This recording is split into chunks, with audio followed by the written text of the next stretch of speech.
मैं दावत देता हूँ जमील साहिब साहब को।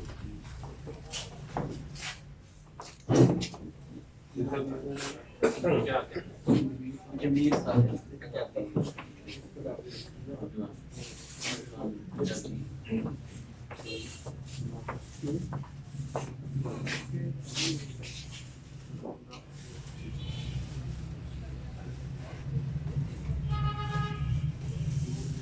कौन है जेरा मक्ते विच कौन है जेरा मक्ते विच कोई वो जेरा मक्ते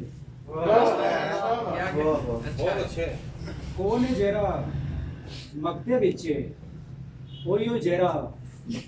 मतले विच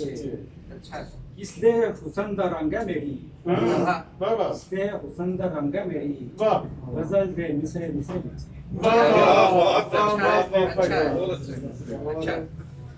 मेरे बाप का हर एक सुपना मेरे बाप का हर एक सुपना मेरे बस इस बस्ते विच मेरे बाप का हर एक सुपना मेरे बस इस बस्ते विच और अज भी जिंदा एक मोहब्बत अज भी जिंदा एक मोहब्बत महकदी पई उस रेते विच और दिल दा बाल अयाना अज भी क्या मिसरा है दिल दा बाल अयाना अज भी बैठा ओदे रस्ते विच ओदा ही नाम मिट जावेगा ओदा ही नाम मिट जावेगा जेरा शख्स बुलेखे विच अच्छा है नाल हुसैन दे धोखा साहिब नाल हुसैन दे धोखा साहिब है बदबख्ती कूफे विच नाल हुसैन दे धोखा साहिब है बदबख्ती कूफे विच बहुत सा सा विच शुमार करांगा सा सा विच शुमार करांगा रजवा तेनू प्यार करांगा सा सा विच शुमार करांगा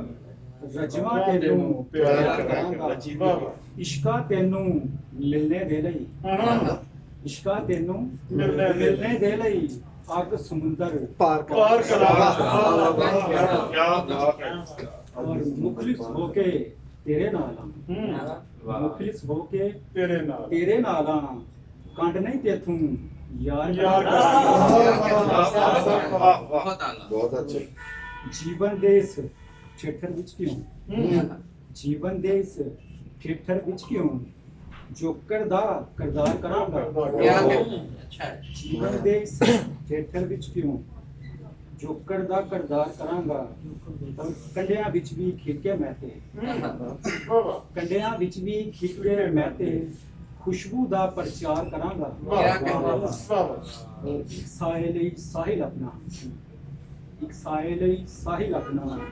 जीवन क्यों बेकार करांगा सा विच शुमार करांगा रचना तेनू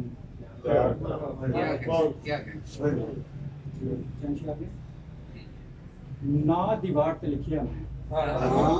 दीवार पे ना दीवार ते लिखिया मैं हाँ दीवार पे क्या कह खुशबू आमन लग पई जट खुशबू आमन लग पई जट माँ दीवार पे भाई खुशबू आमन लग पई जट माँ दीवार ते लिखिया मैं और जिथे पहली वार मिले जिथे पहली वार मिले खां दीवार ते लिखिया मैं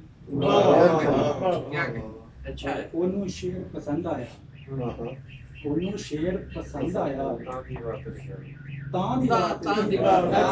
क्या बात है ओनू शेर पसंद आया तां दीवार ते लिखिया सूरज पासा पट गया सूरज पासा पट गया छां दीवार ते लिखिया बहुत अच्छे बड़ी सफाई है छां दीवार ते लिखिया मैं ना दीवार ते लिखिया मैं हाँ ਬਹੁਤ